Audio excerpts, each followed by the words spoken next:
Good morning students. आज हम अपना अलंकार का नेक्स्ट पार्ट आगे शुरू करते हैं। देखते हैं, कल हमने शब्दालंकार देख लिए थे, आज हमारा अर्थालंकार है। 3-4 एक अलंकार जो अपने कोर्स में है उनको देखते हैं। सबसे पहले हम लेते हैं उपमा अलंकार।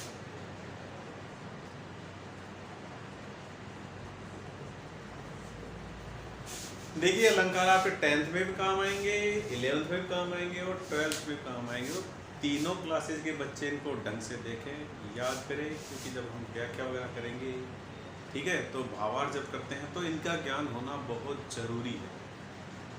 जब तक हमें शिल्प सौंदर्य पता नहीं है कविता का, हम क्या करते हैं, अर्थ तो याद कर लेते हैं, लेकिन शिल्प सौंदर्य में आके हमारी कहानी खराब हो जाती है।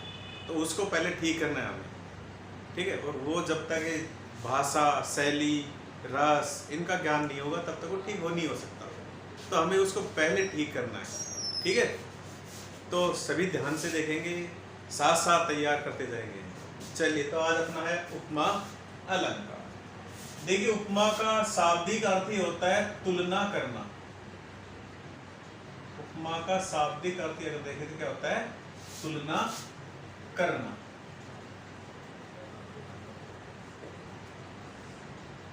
तुलना किससे की जाती है?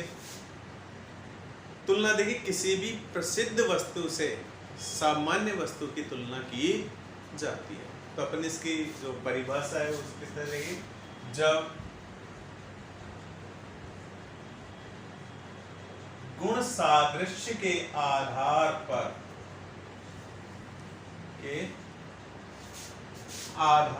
पर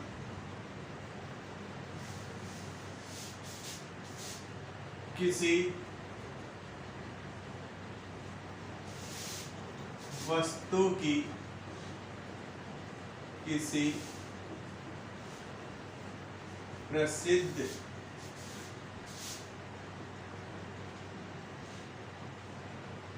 वस्तु के साथ किसी प्रसिद्ध वस्तु के साथ तुलना की जाती है,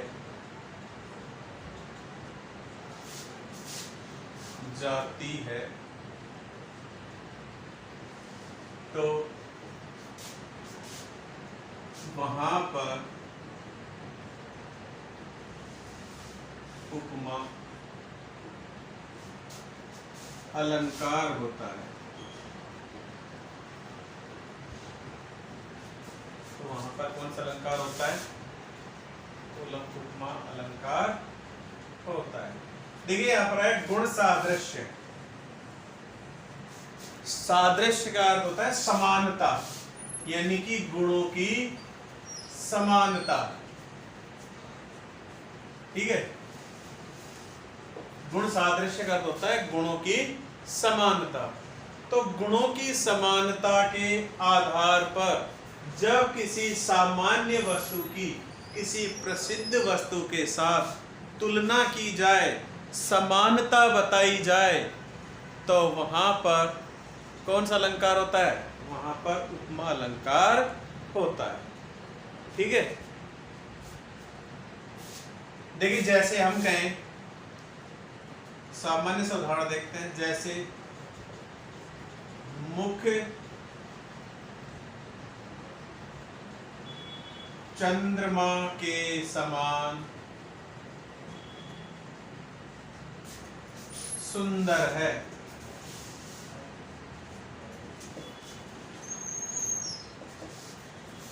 हम कहें कि मुख चंद्रमा के समान सुंदर है, इसमें किसकी तुलना की जा रही है? मुख की। किससे की जा रही है? चंद्रमा से, ठीक है। हमें ये देखा, गुणों की समानता के आधार पर, गुण सादृश्य के आधार पर किसी सामान्य वस्तु की किसी प्रसिद्ध वस्तु के साथ अगर तुलना की जाए तो वहां पर उपमा अलंकार होता है। क्लियर? अब हमने उदाहरण दिया कि मुख चंद्रमा के समान सुंदर है, तो किसकी तुलना की जा रही है? मुख की। किससे की जा रही है? चंद्रमा से। क्यों चंद्रमा? क्योंकि चंद्रमा सुंदरता के मामले में प्रसिद्ध है। प्रसिद्ध वस्तु के साथ तुलना की जाती है। तो अब समानता क्या है, गुणों की क्या समानता है, दोनों ही क्या है, हमने कहा ना गुण सादृश्य, दोनों के गुणों क्या समानता है कि भाई मुख भी सुंदर है, चंद्रमा भी सुंदर, दोनों के सेम गुण हो गए, दोनों के गुण सादृश्य हो गए। ठीक है, अब इसी के आधार पर इसके 4 अंग कर दिए गए उपमा अलंकार के। पहला हो गया मुख। देखिए, जिसकी तुलना की जाती है उसको कहते हैं हम उपमेय।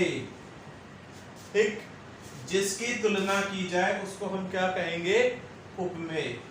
जिस प्रसिद्ध वस्तु के साथ तुलना की जाती है उसको कहते हैं उपमान। क्या कहेंगे, उपमान। फिर दोनों की जो समान विशेषता है, जो समान गुण है, उसको कहते हैं गुण सामान्य गुणधर्म। सामान्य गुणधर्म। ठीक है, और इस समानता को बताने वाले जो शब्द हैं इनको कहते हैं वाचक शब्द। तो ये वाचक शब्द इसकी पहचान में भी काम आते हैं। तो ये 4 अंग हो गए, 1 अंग, 2 अंग, तीसरा अंग और चौथा। 1 2 3 4। ठीक है, जिसकी तुलना की जाए वो उपमेय। जिस वस्तु के साथ तुलना की जाए, जिस प्रसिद्ध वस्तु के साथ तुलना की जाए वो उपमान। दोनों में समानता बताने वाला शब्द क्या कहलाएगा, वाचक शब्द। और जो दोनों का सामान्य गुण है, जो कि दोनों में है, वो क्या कहलाएगा, सामान्य गुणधर्म। ठीक है, चारों अंगों को हम अलग अलग भी लिख लेंगे। एक बार आप यहाँ तक का स्क्रीनशॉट ले लीजिए।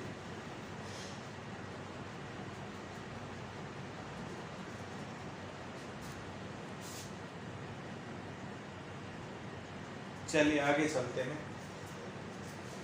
देखिए, ये जब पूरी टीम मेहनत कर रही है तो हम अपने बच्चों से आशा करते हैं कि वो भी एक अच्छी मेहनत करेंगे, क्योंकि मेहनत कभी भी बेकार नहीं होती। कहा गया ना, कोशिश करने वालों की हार नहीं होती। तो मेहनत कीजिए, कोशिश कीजिए। भविष्य में क्या होगा कुछ नहीं पता है, लेकिन हमारे हाथ में क्या है, कर्म करना है। तो कर्म तो अच्छा करें, कम से कम मन में तो संतोष रहेगा कि हमने मेहनत की थी। और आत्म संतुष्टि से बढ़कर कोई अपने पास धन नहीं हो सकता। सबसे पहले खुद ही संतुष्टि होनी चाहिए कि हाँ, हमने क्या किया, क्या हमने अपनी मेहनत की उतनी। अगर मेहनत की है तो बहुत अच्छी बात है। फिर आगे फल कुछ भी रहे, कर्म कर, फल की इच्छा मत कर, वो वाली बात यहाँ पर चलनी चाहिए। लोग कह रहे हैं कि सर पता नहीं महामारी चलेगी, हो सकता है इस बार भी ऐसे ही पास कर दे, कहते हैं, लेकिन हमें ऐसे लोगों से बचना चाहिए। वो हमारे, मैं फिर कह रहा हूँ, शुभ चिंतक नहीं है। वो हमारा हितैषी नहीं हो सकते, हमारा हित चाहने वाले नहीं हो सकते। ऐसे लोग हमें डिस्ट्रैक्ट करते हैं, पढ़ाई से दूर करते हैं। ठीक है, ना खुद पढ़ते हैं ना औरों पढ़ने देते हैं। तो पढ़िए, जम कर पढ़िए। ठीक है, आगे क्या होगा पता नहीं, लेकिन वायदा भी अगर एग्ज़ाम होते हैं तो फिर हम कहाँ होंगे। और भीड़ तो बहुत है, भीड़ का हिस्सा मत बनिए, भीड़ से अलग हट के चलिए। स्पेशल बनोगे तो ही कुछ करोगे आगे। क्रीम की डिमांड है आज के दिन, देखिए साफ बात है, कचरा बहुत है बाजार में। जो टॉप होगा वही आगे जाएगा। हमारे देश में साक्षरों की संख्या बढ़ती जा रही है, डे बाय डे। रोजाना हर साल नए नए साक्षर निकलते हैं, आपको पता है। बेरोजगारी प्रतिदिन बढ़ रही है। ऐसे में हमारे स्टैंड क्या होगा आने वाले समय में, आप खुद देख सकते हो। मेहनत हमारी कैसी होनी चाहिए, किस तरह से करना है, स्मार्ट स्टडी करनी है, हार्ड वर्क करना है, लेकिन स्मार्ट तरीके से। ठीक है, तो पढ़िए अच्छे तरीके से, क्या पढ़ना है, कितना पढ़ना है, कैसे पढ़ना है। ठीक है, ये सारी चीज़ें सोचिए। अपने टीचर से आप कमेंट बॉक्स में भेजकर या फिर व्हाट्सएप पे भेजकर आप अपने सलाह मांगिए, लीजिए। कहीं समस्या आ रही है पूछिए, लेकिन मेहनत करिए। ज़रूरी है मेहनत, बिना मेहनत के कुछ नहीं हो सकता। और मेहनत कभी भी बेकार नहीं जाती है। ठीक है, जम के मेहनत करो, प्लानिंग के साथ मेहनत करिए, वही हमारे काम आएगी। अंधे होकर भी मेहनत नहीं करना है कि लग गए बस। प्लानिंग बनाइए, कौन से सब्जेक्ट किस तरह से पढ़ना है, क्या पढ़ना है। ठीक है, चलिए तो आगे चलते हैं। तो ये हमारा उदाहरण हो गया, एक परिभाषा हो गई कि जब गुणों की समानता के आधार पर, गुण सादृश्य के आधार पर किसी सामान्य वस्तु की किसी सामान्य वस्तु की किसी प्रसिद्ध वस्तु के साथ, यहाँ पर की ओर आ जाएगा, किसी सामान्य वस्तु की किसी प्रसिद्ध वस्तु के साथ तुलना की जाती है या समानता बताई जाती है तो वहाँ पर उपमा अलंकार होता है। ठीक है, एक उदाहरण हमने दिया है, सामान्य साथ जैसे मुख चंद्रमा के समान सुंदर है, तो इसमें किसकी तुलना की जा रही है? मुख की। किससे की जा रही है? चंद्रमा से। ठीक है, कि तुलना की जा रही है तो यहाँ पर कौन सा अलंकार हो गया? उपमा। अच्छा, दूसरी बात हमें देखनी है कि जिसकी तुलना की जाती है उसको उपमेय कहते हैं, जिससे की जाती है उसको उपमान कहते हैं। ठीक है, और समानता बताने वाले शब्द उनको वाचक शब्द कहते हैं, उनको सामान्य विशेषता दोनों पाई जाती है, उनको सामान्य गुणधर्म में। क्लियर यहाँ तक? चलिए आगे चलते हैं।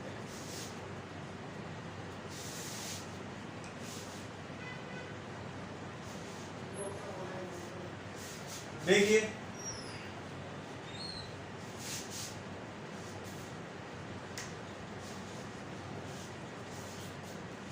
इसके अंग, उपमा अलंकार के अंग।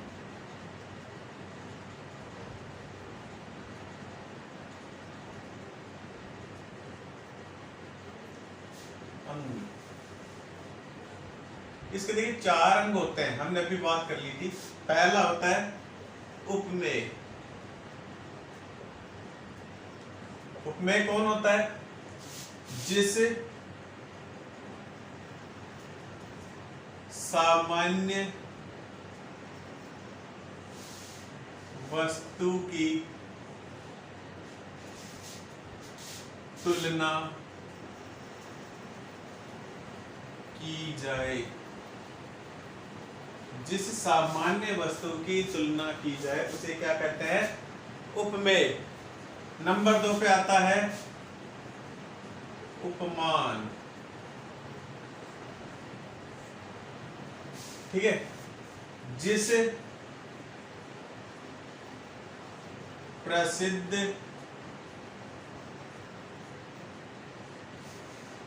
वस्तु के साथ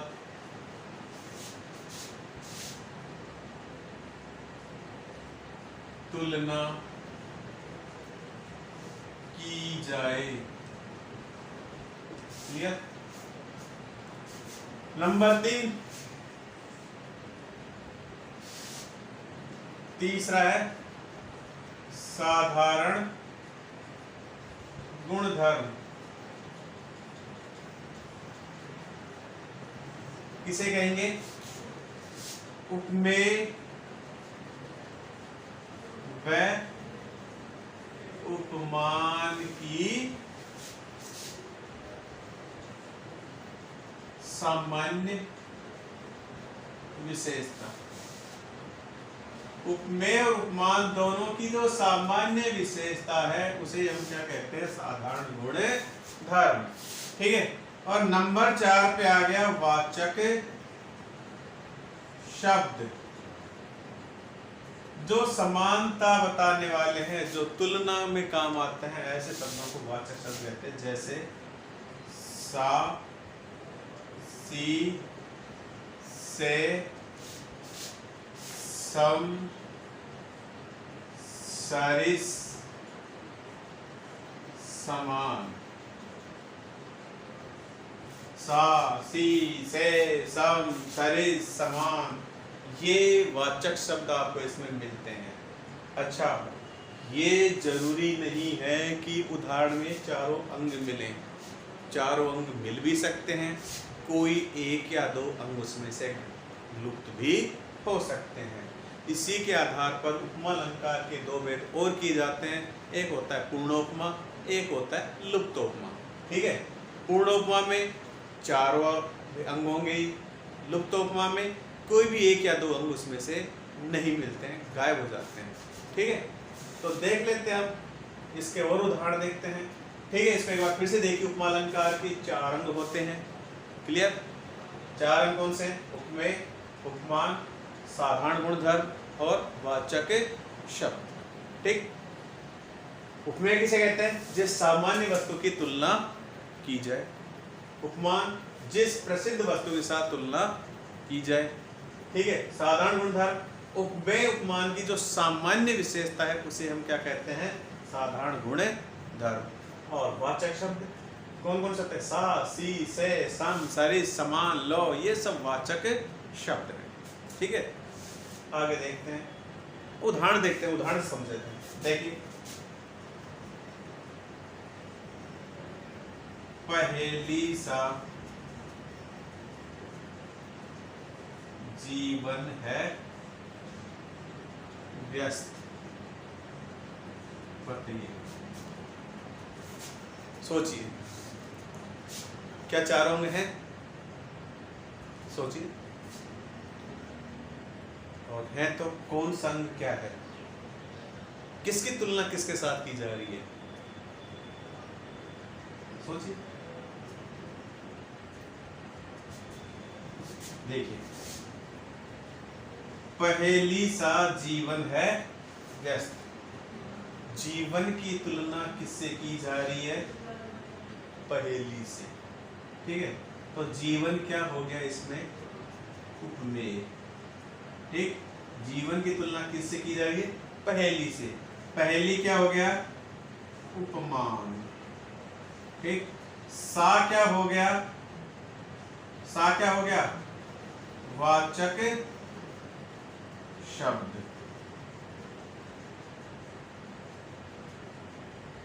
और व्यस्त क्या हो गया, साधारण गुणधर्म। गुणधर्म, ठीक है। पहेली क्या है, उपमान, जीवन क्या हो गया, उपमेय। हमने कहा ना जिसकी तुलना की जाए। ठीक, व्यस्त क्या हो गया, साधारण गुणधर्म, और सा क्या हो गया इसमें, वाचक शब्द। और देखते इसके उदाहरण।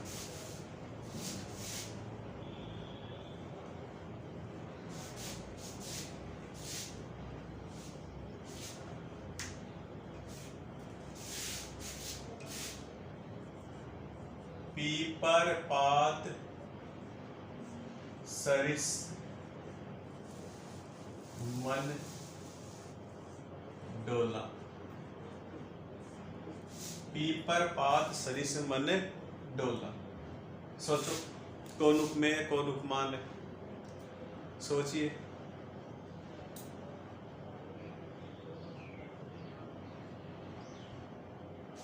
देखिए अब सोच के, पीपर पात सरिस मन डोला, किसकी तुलना की जा रही है, मन से। जिसकी तुलना की जाए वो कौन, उपमेय। किससे की जा रही है तुलना, पीपल के पत्ते से, तो पीपल का पत्ता क्या हो गया, उपमान। ठीक है, डोला सामान्य विशेषता है, पीपल का पत्ता बहुत हल्का होता है, जरा सी हवा से उड़ने लग जाता है। और मन भी क्या होता है, बड़ा चंचल होता है, जरा सा विचार आते ही पूरा अस्त व्यस्त हो जाता है, डोल जाता है। तो यहाँ पर डोलना क्या हो गया, साधारण गुणधर्म।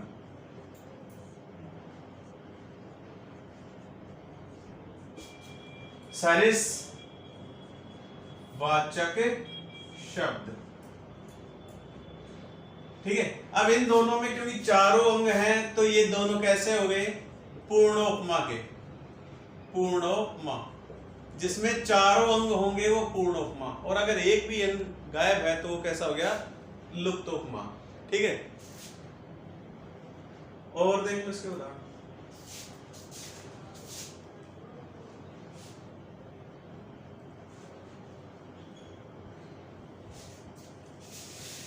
चंद्रमासा कांति में, चंद्रमासा कांति में मुख रूप दर्शन है तुम्हारा।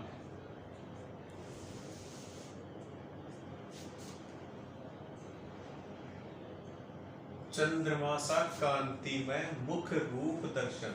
मुख रूप दर्शन तो क्या हो गया इसमें, उपमेय। किसे तुलना की जा रही है, चंद्रमा से, उपमान। कांति में क्या हो गया, साधारण गुणधर्म, और सा क्या हो गया, वाचक शब्द। तो ये भी पूर्ण उपमा का ही हो गया। और एक और लाइन है ये तुलसीदास की, कोटि पुलिस सम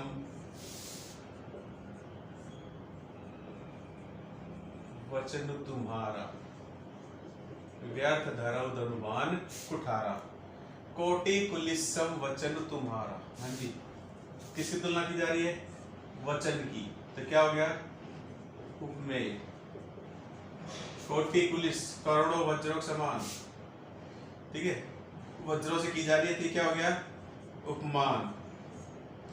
सम क्या हो गया, वाचक शब्द। अब इसमें सामान्य गुण धर्म नहीं है, कठोरता। अब क्योंकि एक अंग गायब है, तो यहां पर कौन सा आ जाएगा, लुप्तोपमा। अगर चारों अंग हैं तो पूर्णोपमा, अगर कोई भी एक अंग गायब है तो लुप्तोपमा।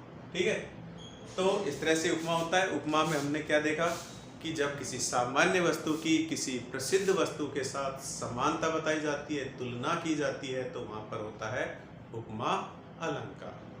ठीक है, फिर हमने कहा कि उपमा अलंकार के 4 अंग होते हैं, उपमेय, उपमान, सामान्य गुणधर्म और वाचक शब्द। जिसकी तुलना की जाए उपमेय, जिस प्रसिद्ध वस्तु के साथ तुलना की जाए उपमान, दोनों की जो साधारण विशेषता होती है उसको क्या कहते हैं, साधारण गुणधर्म। ठीक है, और समानता को बताने वाले जो शब्द है, सा, सी, से, सम, सरिस, समान, लो, ये सब क्या है, वाचक शब्द। अगर वाक्य में, पद में चारों अंग हैं तो पूर्णोपमा है। अगर एक या 2 अंग वहां पर लुप्त हैं, गायब हैं, तो वहां पर होगा लुप्तोपमा। ठीक है, ये हमारा हो गया उपमा। अब देखते हैं अगला, रूपक।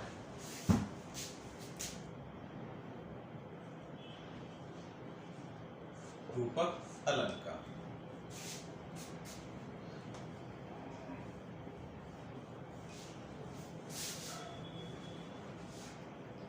देखिए, उपमा में तो क्या था, हम समानता बता रहे थे, तुलना कर रहे थे, लेकिन यहां पर ना तो समानता बताई जाएगी, ना तुलना की जाएगी, बल्कि आरोप कर दिया जाता है। ठीक है, एक हमने कहा कि मुख चंद्रमा के समान सुंदर है, मुख चंद्रमा के समान सुंदर है। तो इसमें तो हम क्या कर रहे हैं, मुख की तुलना किससे कर रहे हैं, चंद्रमा से कर रहे हैं। लेकिन एक हम ये कहें कि मुख चंद्रमा है, तो यहां पर हम कोई समानता नहीं बता रहे, बल्कि आरोप कर रहे हैं, अभेद आरोप, कि कोई समान न माने, मुख चंद्रमा ही है। तो जब अभेद आरोप कर दिया जाता है तो वहां पर होता है रूपक अलंकार। ठीक है, इसी आधार पर इसकी परिभाषा निकल कर क्या आ रही है कि जब उपमेय पर उपमान का अभेद आरोप किया जाता है तो वहां पर रूपक अलंकार होता है। क्या होगा कि जब उपमेय पर उपमान का अभेद आरोप किया जाता है तो वहां पर रूपक अलंकार होता है। चलिए इसकी परिभाषा लिखते हैं हम।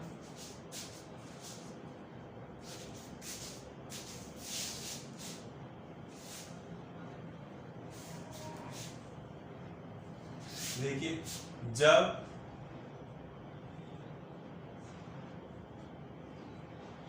उपमेय पर उपमान का अभेद आरोप किया जाता है,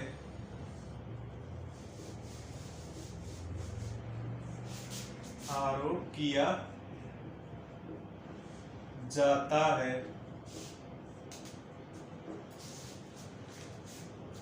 तो वहां पर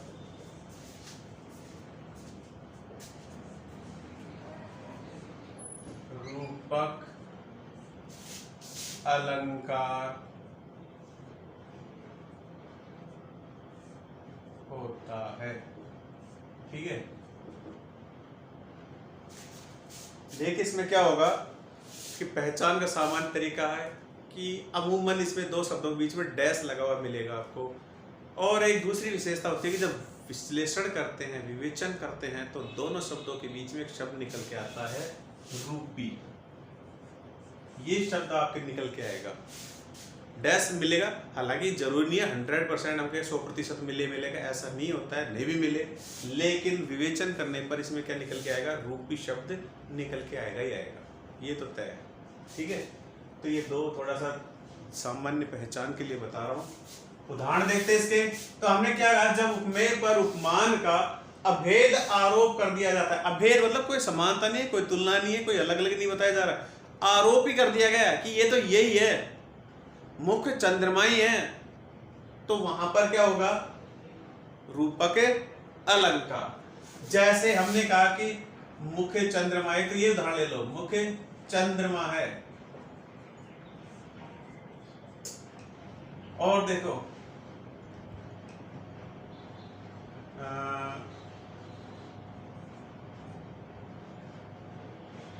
दशरथ के बालक चारि सदा मेरे मन मंदिर में विहरे। दशरथ के बालक चारि सदा मेरे मन मंदिर में विहरे। राजा दशरथ के चारों बालक कौन थे, राम, लक्ष्मण, भरत और शत्रुघ्न। तुलसीदास कह रहे हैं कि सदा मेरे मन मंदिर में विचरण करे, मेरे मन मंदिर में विराजमान रहे। कि मन रूपी मंदिर में, मैंने क्या कहा था पहचान में आपको, विश्लेषण करेंगे, विवेचन करेंगे तो क्या निकल के आएगा बीच में, रूपी। दूसरे पहचान बताई थी, डैश मिलता है, डैश नहीं भी मिले तो ये रूपी शब्द आपके सामने निकल के आएगा। तो तुलसीदास कहता है कि राजा दशरथ के चारों बालक हमेशा मेरे मन मंदिर में बसे रहे, मन रूपी मंदिर में बसे रहे। तो मन रूपी मंदिर, ये जो शब्द निकल के आया यहाँ पर, इसमें कौन सा अलंकार आ गया, रूपक अलंकार है। ठीक है, और देखते हैं एक कविता देखिए, बीती विभावरी जागरी। विभावरी कहते हैं रात को। अंबर पनघट में डुबो रही, अंबर पनघट में डुबो रही, तारा घट उषा नागरी। देखिए, बीती विभावरी जागरी, एक सहेली दूसरी सहेली को जगा रही है, कह रही है कि बीती विभावरी, कि रात बीत गई, अब तो जाग जा, उठ जाग मुसाफिर भोर भई, अब रैन कहाँ जो सोवत है, जो सोवत है सो खोवत है, जो जागत है सो पावत है। तो आप भी उठ जाओ। यहाँ पर एक सहेली दूसरी सहेली को जगा रही है, मैं आपको जगा रहा हूँ, उठ जाओ, जागो, उठो, आगे बढ़ो, लक्ष्य की ओर बढ़ो। तो कह रही है बीती भावरी जागरी, के सहेली जाग, रात बीत गई, अब तो जाग। अंबर पनघट में डुबो रही, अंबर रूपी पनघट में। पनघट वो है स्थान होता है जहां से पहले स्त्रियां पानी भरकर लाया करती थी। तो पनघट, कि अंबर रूपी पनघट में, अंबर कहते हैं आकाश को, डुबो रही है। तारा घट, तारे रूपी घड़ों को, दूसरा रूपक। उषा नागरी, उषा रूपी नागरी। सहेली कह रही है कि अब तो जाग जा, अब तो क्या हो रहा है, अंबर रूपी पनघट में उषा रूपी नागरी क्या करने लगी है, तारे रूपी घड़ों को डुबोने लग गई है। अर्थात आकाश में तारे भी छिपने लग गए हैं, अब तो सुबह हो गई है, जाग। यही बात यहाँ पर कही जा रही है। तो यहाँ पर तीन जगह रूपक अलंकार एक ही पद में काम है। अंबर पनघट में, कि आकाश रूपी पनघट में, तारा घट में, तारे रूपी घड़ों को कौन डुबो रही है, उषा रूपी नागरी। तो तीन जगह यहाँ पर रूपक अलंकार का प्रयोग हुआ है। बहुत ही अच्छा एक उदाहरण है ये रूपक अलंकार। और देख लेते हैं इसी की।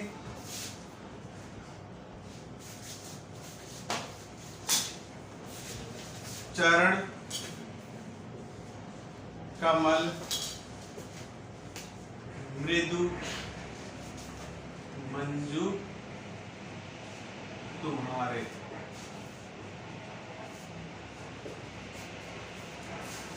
चरणों को क्या बता दिया है? कमल, कि तुम्हारे चरण रूपी कमल, मृदु, कोमल, मंजू, सुंदर, कि आपके जो चरण है जो कि कमल हैं, कमल के समान है, कमली है, कमल रूपी चरण रूपी जो कमल है वो बहुत ही ज्यादा सुंदर है। तो यहाँ पर भी चरण कमल में कौन सा अलंकार आ रहा है? रूपक अलंकार। ठीक है, ये अपना हो गया रूपक अलंकार। आज के लिए इतना ही रखेंगे, बाकी अपन चल दें।